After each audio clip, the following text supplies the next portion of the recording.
Good evening, folks, and welcome to tonight's episode of Ask Leah. Wednesday night, school holidays, week one. I hope all of the other parents out there are going well so far. Tonight, I wanted to answer a question around feedback. Yesterday, I was out in a workplace delivering 2 half-day workshops on how to give and receive feedback more effectively. It's something I speak a lot about because it often is one of the challenges people have when it comes to communication.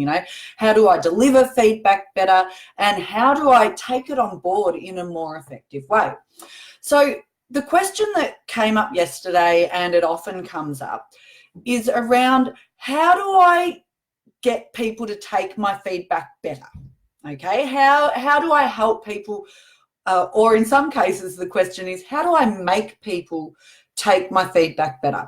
Now, as you know, and I've shared before, and I've shared through blog posts as well, I've got a whole heap of tips on how to actually have that difficult conversation more effectively. But tonight I wanted to do something a bit different. I wanted to give you 4 key tips for how you can create an environment where someone is more likely to take your feedback on board. And this isn't so much to do with a difficult conversation itself, although some of it does cross into that. Hi, Laura. Thanks for joining me. Okay, so to set up an environment, where people are going to be more receptive to your feedback. The number one tip: get better at the way you receive feedback yourself. Now, some people will say to me, oh, but this isn't about me, Leah. This is about the feedback I need someone else to take. That's all well and good, but like everything when it comes to communication, if you want others to improve the way they behave, it starts with you modeling that behavior yourself. Hey, Jason.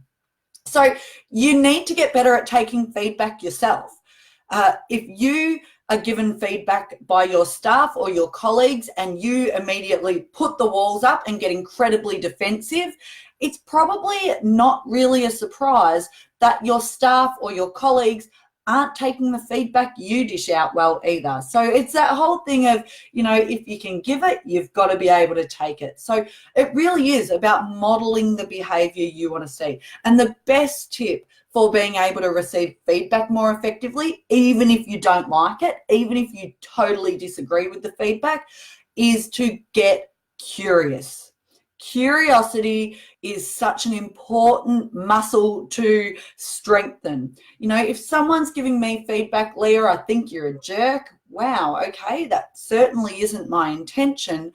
But rather than jump right back at you and say, no, I'm not a jerk, I'm nice, really, what I would do is say, oh, okay, that's really not my intention. Can you tell me more about that? What is it about my behavior that has made you think that way about me? And when I step back and get curious and ask for more information, I create an environment where the other person feels heard and they can share that information with me. Now, I can still disagree with them, but at least I've got all of the information on board when I do that. So it's a much more informed position. So tip 1, get better at taking feedback yourself. Model that good behavior. Tip 2, build relationships. If you are not strategically building and strengthening relationships in your workplace, you are really not doing what you need to be doing. This isn't just around feedback. This is around influence. A lot of people speak to me about, wanting to improve their careers or maybe step up, and they say, how can I increase my influence in the workplace? And they think there's some big thing they have to do. No, it's not. It's simple, actually. Strengthen your relationships, build your relationships with everyone. It's not about being best friends with people, but it is about walking down the corridor with your head up and saying good morning to people. It's about asking people questions and showing them that you care. Because when we strengthen relationships, when people know us and they like us or think we care about them, they give us more time. So it's a big tip for influence. But in terms of feedback, If you're building relationships with people, if you're showing people that you care, if you are building trust, and trust is built through small actions, not big deeds. You know, a lot of people think, oh, you got to build trust in the big moments. No, it's in the little things, you know. Can you keep confidences? Do you do what you're going to say? If you are building these relationships, when you go to give someone feedback, you're not just the boss coming down to tell me what to do, or the colleague who never even has the time to say good morning to me. You're someone that I trust. You're someone, hopefully, that I respect. And again, I'm much more likely to listen to what you have to say and to take that on board. Hi, Woody. Thanks for joining. Number 3 tip for if you want to create an environment where people are more likely to take on board your feedback is to praise the positive. Now, I'm not getting all light and fluffy and airy-fairy on you here, I promise. This is backed by evidence out of Harvard Business School. Praise the positive. And that doesn't mean you go around saying to everyone, good job in an inauthentic and fake way. But the research out of Harvard is saying that praising the positive, catching people doing the right thing, should be the number one interrupter you do in people's day when you work with them. So we need to catch people doing the right thing and tell them that that's the right thing and tell them why it's the right thing. So not just, oh, good job, but you might say to someone, hey, I really loved the way that you spoke to that customer just then, the way that you empathized with what they were going through. That's exactly what we want to be seeing. Okay, it's getting really specific and telling someone what you liked and what they're doing well. Now, aside from this being a great way to see that performance repeated, and you know, this is absolutely true in the workplace, but it's also really true for those of you with the kids home on school holidays, for parenting as well. Not that I always get it right, but it is a great tip. Now, the other reason giving positive feedback is so important is because then when you do need to have a difficult conversation and deliver some negative feedback, people are so much more willing to hear it. If you also give positive, not in that moment, I'm not saying do the sandwich approach. Anyone who has heard me talk about feedback knows how much I will not recommend the shit sandwich approach where you sandwich the negative in between the two positives. Don't do that if it's a negative feedback.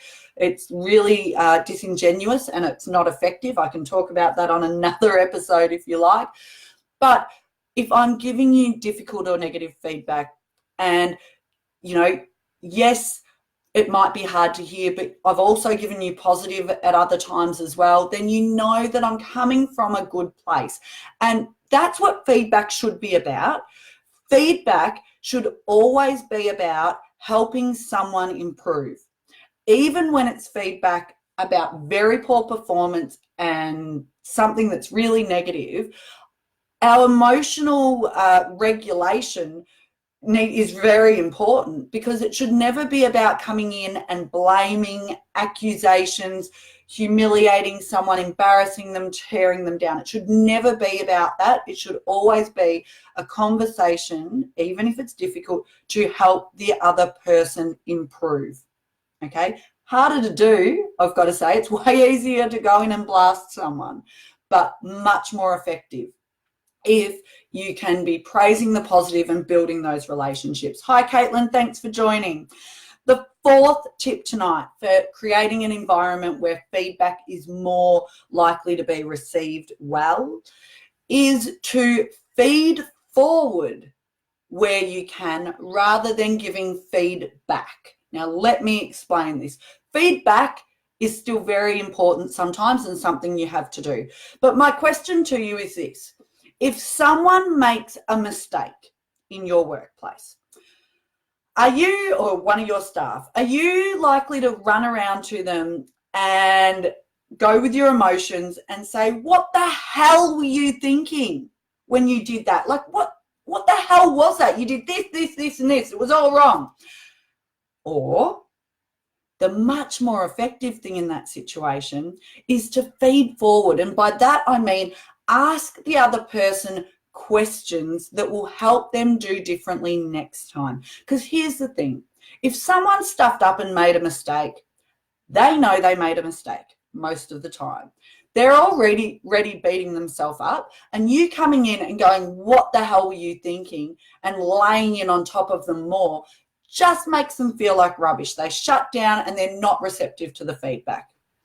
But if you sit with someone, with them, not just across from them, not this being about you, but if you sit with them and say, okay, how do you think it went? And let's face it, they're likely to go harder on themselves than you will. How do you think it went? Okay. If you had to do it again, what would you do differently next time? Because here's the thing, you can't change what happened. It's happened. All you can do is take the learnings. There's a great saying, forget the mistake, remember the lesson. Okay. And if you can feed forward wherever possible, you're then in a dialogue and a conversation with the person where they feel safe and they feel psychologically safe. Like, okay, yep, we stuffed up, or I stuffed up, but here you are wanting to help me do better next time. So there's 4 key tips for how to create a better environment for someone to be more likely to take on your feedback. Get better at taking feedback yourself. Build relationships and trust in the workplace. Show people you care. 3, praise the positive. Catch people doing the right thing and tell them what that is specifically. And 4, feed forward rather than feeding back whenever you can. Again, remember, feedback intention should always be to help people improve. Thanks so much for watching tonight, everyone. I hope you have a great long weekend. It's a bugger that the Magpies aren't in there, but may the best team win. And I look forward to joining you for Ask Leah next week. If you have a question, communication or soft skill, make sure you send it through. If your workplace is looking for a speaker or a trainer, I only have 5 dates left for 2019, and the books are well and truly open and filling for 2020. So get in touch, book it in, and I'd love to come and speak to your workplace. Cheers, folks, and good luck surviving the school holidays.